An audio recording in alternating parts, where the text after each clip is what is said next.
La divine contradiction Tommy, l'avenir catholique orthodoxe de la France Vincent Bourne prologue. Deux hommes choisis par Dieu restaurèrent l'orthodoxie en Occident. Leur amitié, leur vocation et leur action commune les attachèrent vitalement à l'histoire de l'Église catholique orthodoxe de France. C'est la raison pour laquelle nous évoquerons séparément jusqu'à ce que leurs chemins se rejoignent, la grande figure du premier pionnier auprès de celle du compagnon qui le suivit. Les deux messagers de l'orthodoxie furent un flamand de France, né en l'église de Rome, Monseigneur Irénée Louis Winart, et un russe devenu français par mission et par élection, Monseigneur Jean de Saint-Denis, Eugraphe Kovalevski. Nous avons nommé l'ouvrage que nous présentons la divine contradiction parce qu'il essaie de raconter, d'expliquer ce qu'est l'orthodoxie occidentale. Ces deux termes, orthodoxie et occidentale, surprennent et semblent tout d'abord incompatibles. Il fallut un combat entêté pour permettre de discerner derrière eux le retour à l'Église indivisant l'universalité de l'orthodoxie.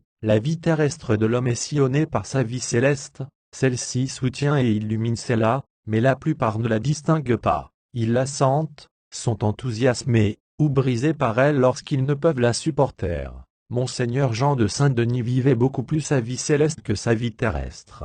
Je la narrai, telle qu'il me la conta lui-même, et telle que je la suivis moi-même au cours de ses travaux durant 33 ans, lui toujours devant nous, et nous, ses disciples, tâchant de marcher assez vite pour ne point le perdre de vue, d'une rapidité qui tenait parfois du merveilleux, le visage durement creusé par la douleur, offert à toutes les épreuves, familier de l'invisible, stable, fidèle, classique dans le sens exact du mot, se considérant toujours comme inférieur à tous, un clochard ainsi qu'il le disait lui-même, timide devant l'affection et l'admiration qu'il suscitait, mais invulnérable et royal lorsqu'il s'agissait de parler de Dieu, dogmatique bien qu'enveloppé d'une si douce charité que les âmes le suivaient, entraîneur de foule, devinant les âmes, les mentalités, allant vers la divine Trinité comme un homme se meut dans un paysage natal. Avec un regard céleste et un rire homérique, voilà Monseigneur Jean de Saint-Denis. Les collègues et les gens comme il faut furent souvent ses ennemis,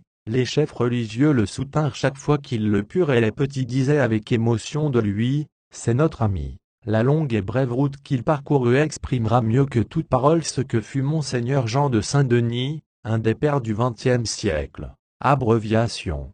Ma vie récit dictée à l'auteur par le père Eugraphe Kovalevski lui-même. QVIW. La caisse de vérité d'Irénée Winart. R 1947. Rapport écrit en 1947 par Monseigneur Jean de Saint-Denis. C. Contact. CSI. Cahier Saint-Irénée. MEM. Messager de l'exarcat de Moscou. PO. Présence orthodoxe. PK.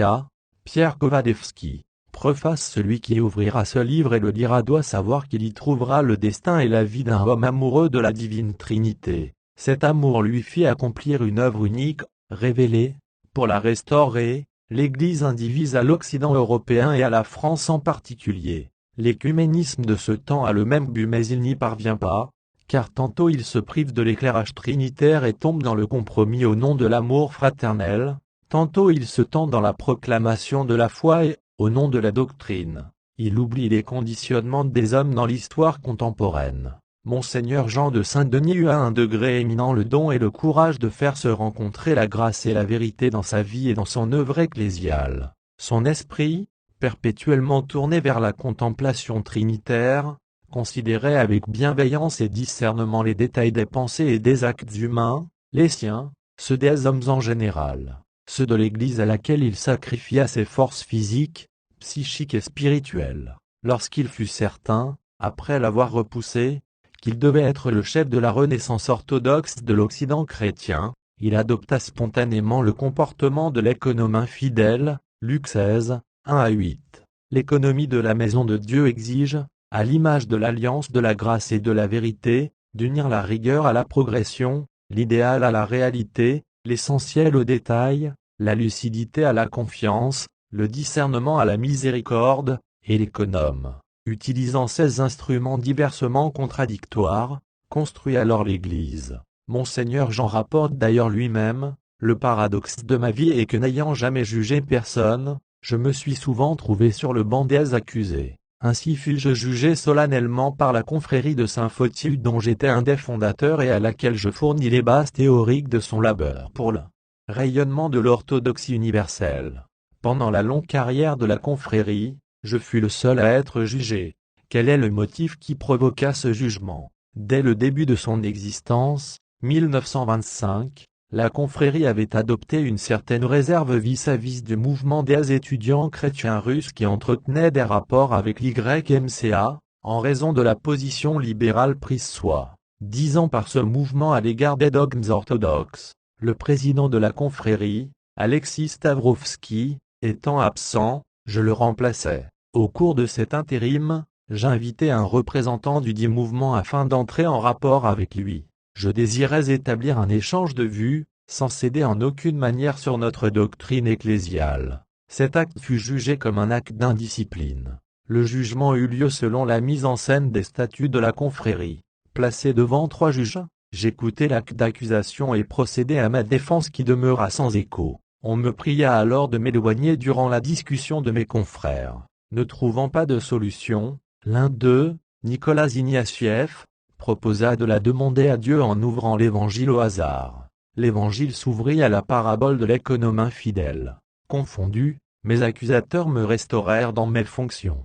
Mes confrères, cependant, eurent l'occasion de témoigner d'une grande indulgence envers certains d'entre nous, mais tandis que je restais fidèle aux principes de notre confrérie, l'un après l'autre, emportés par les compromis de la vie, ils abandonnèrent la confrérie de Saint-Photius. Toute ma vie je fus et suis considéré comme un économe infidèle. On ne veut pas admettre la fermeté de mes convictions unies à une compréhension économique. Que le grand économe infidèle m'accorde l'équilibre dans l'action et la miséricorde, ma vie. L'Évangile dit que le Maître loue à l'économe infidèle de ce qu'il avait agi prudemment. Veuille la divine Trinité louer son serviteur Eugraphe Kovalevski, évêque de Saint-Denis et de l'Église catholique orthodoxe de France, pour sa prudence qui fut sagesse et amour constructif, basé sur l'économie du Verbe et de l'Esprit. Si le lecteur est attentif, il vivra dans ce livre avec un théologien, un liturge, un canoniste, un peintre, un poète et, au-delà, avec un témoin qui voit, palpe et confesse la révélation. Germain de Saint-Denis, évêque de l'Église catholique orthodoxe de France témoignage. En écrivant ces lignes, j'ai sous les yeux une photographie du Petit Père. Il est debout, en soldat, au milieu de nous. Ses cheveux sont noirs, sa barbe est noire, sa moustache noire, il a son regard merveilleux. Mon Dieu, qu'il est maigre. J'ai connu le Père Eugraphe le Petit Père pour tous ceux qui le connurent pendant les années de captivité au camp de prisonniers de Mühlberg-sur-Elbe. C'était le premier hiver de la captivité. Il faisait très froid et beaucoup d'entre nous avaient très faim. Les prisonniers ne s'étaient pas encore installés en une sorte de demi-confort. Le Père Eugraphe, qui sortait du camp pour je ne sais plus quelle corvée il était interprète, ramenait chaque soir à la baraque, malgré les risques de fouilles et de punitions, quelques provisions. Il les partageait, les donnait, elle filait de ses doigts comme une manne. Nous devînmes vite très amis. Prêtres, amis, camarades, conférenciers, ces fameuses conférences sur l'art barbare, chercheurs avec les philosophes, simples compagnons avec les simples, théologiens avec le pasteur et les innombrables prêtres catholiques prisonniers. Il y avait toute une baraque de prêtres, peintres avec les peintres plutôt les rapins du camp. Je revois le petit père Peignant, accroupi dans les lavabos de la baraque, au milieu des prisonniers lavant leur linge ou leur gamelle. Il était tout à la fois, il était tout à tous. Mais, à travers l'extrême diversité de sa personne, nul ne pouvait oublier que c'était un homme du Christ. Et il était en même temps si proche de la vie, de toute la vie, de la vie difficile, élémentaire, de chaque jour, et aussi de la vie qui se faisait loin de nous, dans les combats. Au cours de repas vraiment fraternels, Geoffroy Duréau, avec des biscuits de soldats écrasés, nous confectionnait des gâteaux qui, s'ils s'échappaient de la gamelle, roulaient sur le sol, élastiques comme des balles. Nous reconstruisions avec quelques amis le monde et dans notre dénuement, assis sur nos couchettes sous le toit de la baraque, nous établissions le plan du journal vrai que nous ferions plus tard. Il y avait la Pierre de Gracianski qui quittait son infirmerie pour venir nous voir, André Moget, Nicolas Karginski, Geoffroy et quelques autres, dans une société franco-russe très fraternelle, et nous étions un peu suspects aux gens sérieux du camp. Au milieu de l'été 1941, nous vîmes arriver les premières colonnes de prisonniers russes.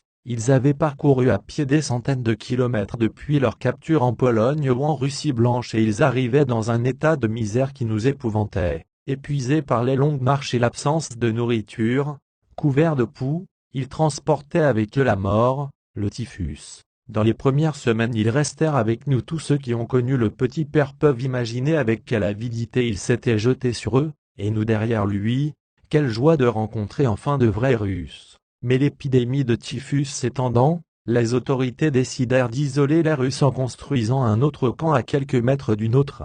Le matin, des chars à bancs triangulaires, chargés de cadavres nus, jusqu'au bord des ridelles, descendaient l'allée principale du camp et je regardais, fasciné, dans le froid qui venait vite, cette nouvelle image de la mort allemande. Le petit père, rayonnant, nous dit un jour qu'il avait obtenu l'autorisation de célébrer la messe dans le camp russe. Il en revint bouleversé.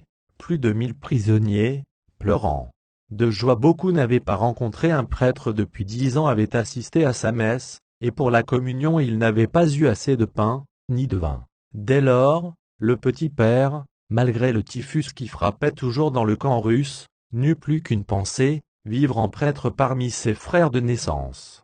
Il nous quitta le jour de Noël. Nous avions écouté sa messe, mangé une dernière fois avec lui, et je garderai toujours cette image. Je l'ai rappelé à sa cérémonie de consécration épiscopale, debout à quelques mètres de nous, dans la nuit, accroché au barbelé du camp russe, nu, tête dans la neige tourbillonnante, si seul, si solitaire, si perdu dans l'immensité mais si assuré de sa foi, et nous qui tremblions pour l'ami qui nous avait tant apporté, qui nous aimait et que nous aimions tant.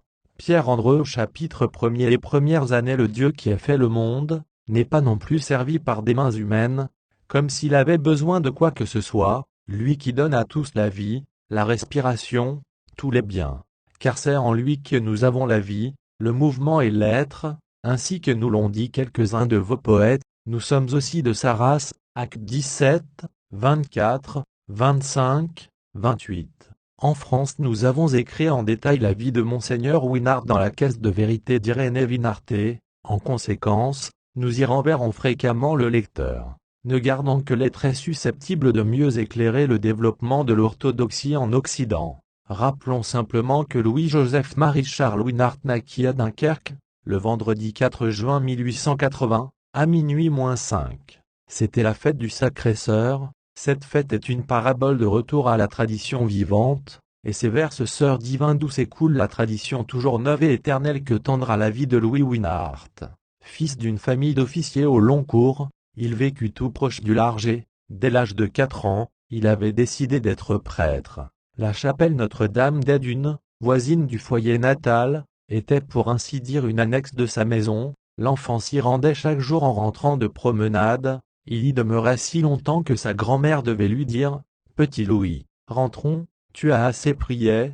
Il grandit dans un milieu traditionnaliste, entouré d'une chaude affection déjà nuancée de respect pour sa grande intelligence. En 1896, il entre au petit séminaire d'Issy-les-Moulineaux, prend la soutane et se plonge dans les premières études de théologie. De 1900 à 1904, il fait ses études au séminaire académique de Lille. Durant son sous-diaconat, on lui demande de remplacer le professeur de logique qui avait dû s'absenter. Voici son image, corps solide d'un flamand, beau visage à l'espagnol, finement et nettement dessiné, nez bourbon, des yeux de velours brun, chargé parfois d'une profonde expression de tendresse ou de malice et la bouche légère au coin qui se baisse pour le sourire. Ses camarades sont souvent désarmés par ses colères généreuses. Une cause est-elle grande et difficile, il s'en empare, vibrant d'audace lorsqu'il s'agit de penser, mais le Christ qu'il aime totalement a placé à ses côtés un ami plein de rigueur et de lumière, la conscience de son esprit et de son sœur.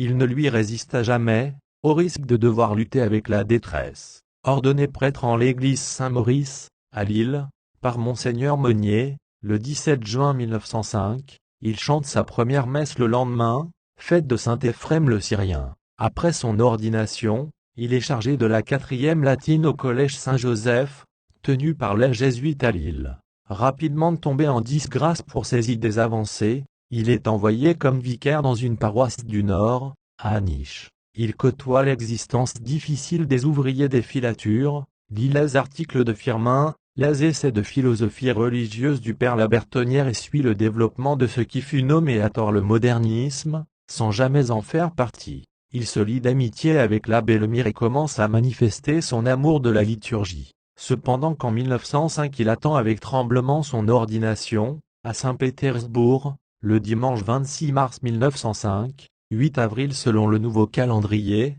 deuxième jour de l'Annonciation et fête de l'archange Gabriel, porteur de la bonne nouvelle. Arrive sur Terre une petite créature, Eugraphe Evgrafovitch Kovalevski. En Russie à l'apogée du soleil, le canon de la forteresse Pierre et Paul l'annonce midi précis. La coïncidence est si étonnante que l'on donnera comme parrain à l'enfant qui vient de naître, l'officier commandant le tir, l'homme du canon, son oncle Tikhon Balkachine. L'enfant porte le prénom de son père, Eugraphe qui signifie qui écrit bien, au sens du style et non de l'orthographe. Saint Eugraphe était un avocat grec, martyrisé au IVe siècle. La famille Kovalevski, de noblesse terrienne, avait déjà fourni de grands serviteurs au pays, et la sainteté éclaire son ciel. Le père du nouveau-né, Eugraphe Petrovitch, un Ukrainien à la démarche rapide, entre dans la chambre, se penche sur ce troisième fils et le bénit légèrement. La descendance de la famille lui semble assurée. La mère, Ina Vladimirovna, Nestrokalov les paupières baissées sur son regard bleu des lacs du Nord, aurait aimé une fille, elle a encore un garçon. Eugraphe est baptisé à la maison, non à la cathédrale proche de Notre-Dame de Kazan, car il y a trop de tumulte dehors. C'est l'année du désastre de la guerre avec le Japon et, en mars, la révolution commence. Le père Nicolas Golovin est le prêtre qui baptisera Eugraphe, faisant de lui une nouvelle créature. L'année 1905 est sévère pour la Russie. Commencée dans le désastre en Extrême-Orient où se continue la guerre avec le Japon, le 9 janvier, une provocation transforme une importante manifestation patriotique en rencontre sanglante entre ouvriers et la troupe. On l'appellera le Dimanche Rouge, et la nuit de Pâques l'équipage du cuirassé Potemkin se mutine et bombarde Odessa. Du côté religieux, l'Église ne parvient pas à obtenir la réunion d'un concile pourtant indispensable. Les prêtres sont traités à l'instar de fonctionnaires, et la botte de l'État est sur leur nuque. Le pays bouge. Sont-ce des présages de la destinée de celui qui sera Monseigneur Jean de Saint-Denis? L'enfance la Vierge veille sur Eugraphe. Elle suggère qu'on lui donne comme Gnagna, Nounou, la fille d'un diacre, Maria Romanski, tandis que ses deux frères aînés sont confiés à une éducatrice. Maria est religieuse sans exaltation et emmène son Eugraphe à l'église de la Résurrection, sur le 100 Elle l'assied alors sur l'ambon particulièrement haut. Malgré son âge il n'a que 4 ans il demeure sage pendant les longs services, observant ce qui se passe autour de lui.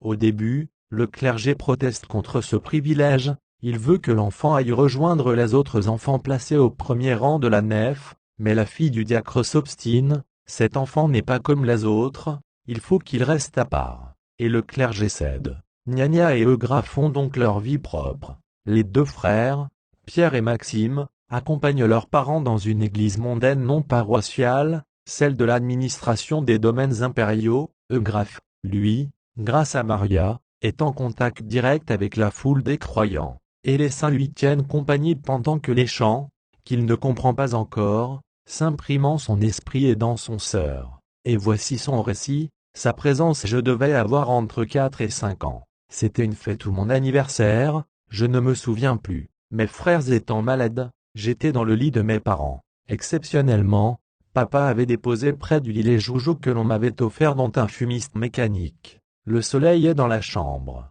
Par politesse, je regarde les joujoux, mais je vois la chambre s'emplir d'une lumière ineffable qui se condense surtout au-dessus de moi, plus claire et en même temps plus douce que la lumière du soleil. Elle est or, pure et bleuâtre. Cette lumière, je le sais, est sa présence. Je suis envahi, submergé d'un bonheur inexprimable et je me demande pourquoi le reste existe, pourquoi existe le temps, la vie, les joujoux, car tout est dans cette lumière qui me couvre comme une couverture sans pesanteur. Et je me décide à regarder tout ce qui n'est pas Dieu avec bienveillance, sans rien demander, ayant senti la crainte de mépriser le monde. Au même âge, je suis conduit chez une cousine qui en jouant, me fait peur. Je me cramponne à ma gnagna, je sens que ce n'est pas vrai mais se lève en moi une indignation. Pourquoi ma cousine agit-elle ainsi? Il ne faut jamais faire peur, ma vie. Saint Nicolas préside ma jeunesse. Il m'a paru 3 fois, 2 fois en rêve vers l'âge de 6 ans et la 3e fois à 11 ans, pendant ma première confession. Les 2 premières visions sont identiques. Ma gnagna me dit, maman t'appelle. Elle m'amène, non dans le salon mais dans la pièce la plus triste de notre appartement, donnant sur cour, réservée à la couture et au repassage.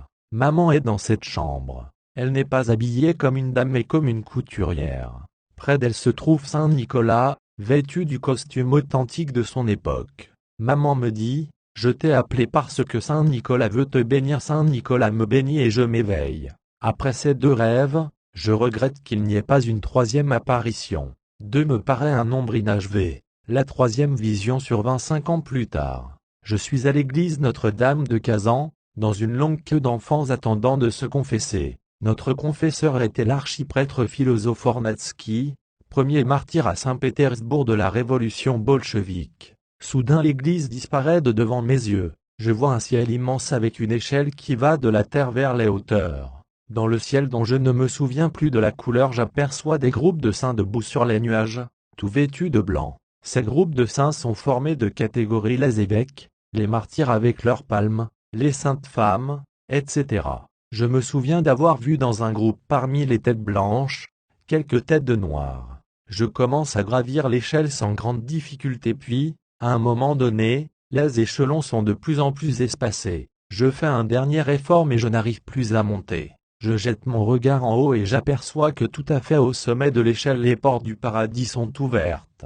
De chaque côté de la porte, je reconnais la Vierge et Saint Nicolas. Impossible de franchir cet espace. À cet instant, je ne sais comment, la Sainte Vierge et Saint Nicolas saisissent mes mains et je franchis le dernier échelon.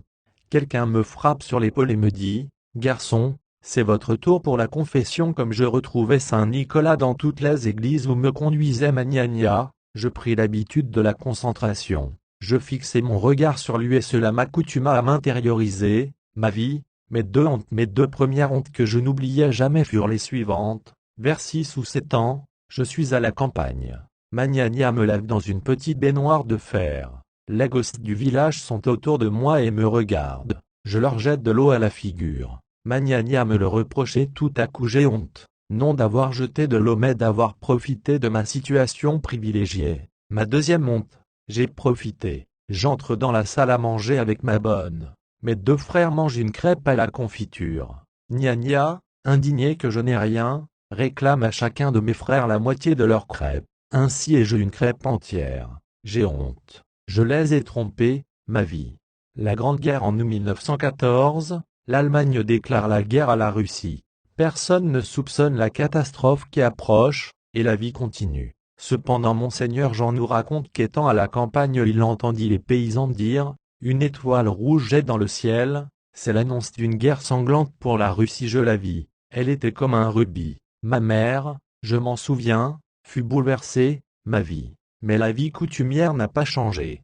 Qu'est devenu l'abbé Louis Winart, de 1905 à 1914, 9 années chargées du lourd destin de l'Europe se sont écoulées. En 1908, il a émigré dans le diocèse de Paris où il fait la connaissance de Mare, le chef du Sillon. Le motu proprio du 8 septembre 1910, qui le contraint à prêter le tristement célèbre serment antimoderniste, le bouleverse. Heureusement, il y a Marie il est aumônier de la Jeune Garde, mais le mois précédent, le pape Païx a condamné âprement le mouvement de Mars Angnier qui, en plaçant l'autorité dans le peuple et en se proposant comme idéal le nivellement des classes, allait à l'encontre de la doctrine catholique. L'incompréhension papale de l'élan du Sillon brise intérieurement Louis Winart. Il commence à se poser des questions. Toutefois il réagit et fonde à Viroflay, qui réclame une 2e église, la chapelle Saint-Paul, rue d'Église. Il débute dans sa vie de berger responsable d'un troupeau, silence de toute son âme apostolique et, le 31 juillet 1910, sa maison de Dieu est inaugurée. Il fonde des couvres pour la jeunesse, s'attaque aux hommes qui envoient leurs femmes et leurs enfants à la messe sans y venir, cite des articles de l'Humanité, de l'Œuvre, les replace dans la lumière chrétienne, morale laïque. Pyramide sans base, écrit-il. Il soutient les vieilles filles, au ciel ce nom resplendira plus lumineux autour de certaines âmes que le titre de mère, Citation de Montsabré, il voudrait faire fermer les magasins le dimanche afin que tout vienne prier, rétablit le service sous-diaconal, dit quotidiennement l'office divin devant l'autel, mais surtout ranime la splendeur de la liturgie. Nous ne rapportons qu'une anecdote. Son respect pour la liturgie céleste consommée par l'agneau est tel qu'un jour où les fidèles retardataires entrent dans la chapelle en faisant du bruit pendant la messe, il se retourne en silence et attend. Il fait participer l'assemblée, redonne la compréhension antique du sacrement de l'onction des malades, et organise en 1912 les journées liturgiques avec l'aide des bénédictins, sous la présidence de Don Maréchaux, abbé de Sainte-Françoise, romaine. Voici le programme.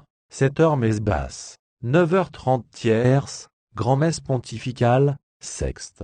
2h30 nonne, vêpres pontificale, réunion d'études sur divers sujets de liturgie et de musique sacrée. 5h30 compli, instruction, salut solennel. Et il conclut, l'œuvre de restauration totale sera longue, difficile, avec de la ténacité, elle aboutira. La messe de minuit de Noël est précédée des matinées de l'invitatoire. Les litanies des 3 jours précédant l'Ascension retentissent à nouveau et pour Pâques, il écrit, celui qui ne communie pas, au moins à Pâques, s'excommunie lui-même.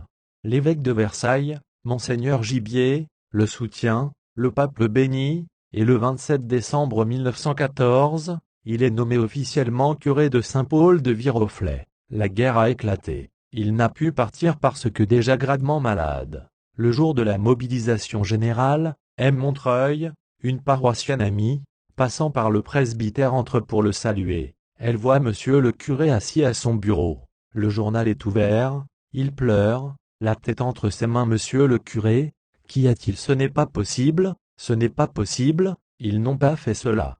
Quelques jours plus tard, Jean Jaurès qu'il aimait assassiner. Les événements du monde le touchent plus que sa propre vie. L'ébranlement de la guerre précipitera sa crise spirituelle. Le curé de Viroflay, de ce Saint-Paul qu'il a construit lui-même, rue des Glaises, est chargé le 15 septembre 1915 de lire en chaire une lettre des cardinaux, archevêques et évêques de France annonçant aux fidèles le vœu d'un pèlerinage à Lourdes après la conclusion de la paix. Le vœu est admirable mais ce qu'il introduit, Louise Irénée ne peut parvenir à le lire tel quel. Il supprime le passage où Dieu est remercié de donner la victoire sur les ennemis.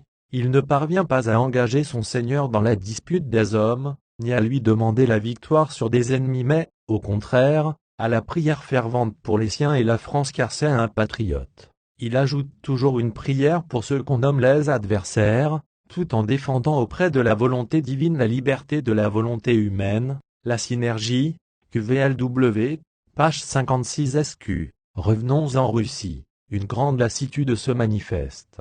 La nation compte près de 2 millions de tués et le double de blessés. Le 17 décembre 1916, Raspoutine, qui signifie « dépravé », est assassiné par le prince Yusupov et ses compagnons à Petrograd. On ne presse pas encore la révolution qui s'avance. Et, tandis que la Russie touche déjà la tourmente intérieure, Eugraphe, l'enfant béni de Dieu, ne pense qu'à Dieu. Il nous a laissé quelques croquis de sa jeunesse. Grigori Novie était un guérisseur, membre d'une secte répandue en Sibérie. Il n'était ni moine, ni membre de l'Église orthodoxe. Son surnom de Raspoutine lui avait été donné en raison de sa vie de débauche.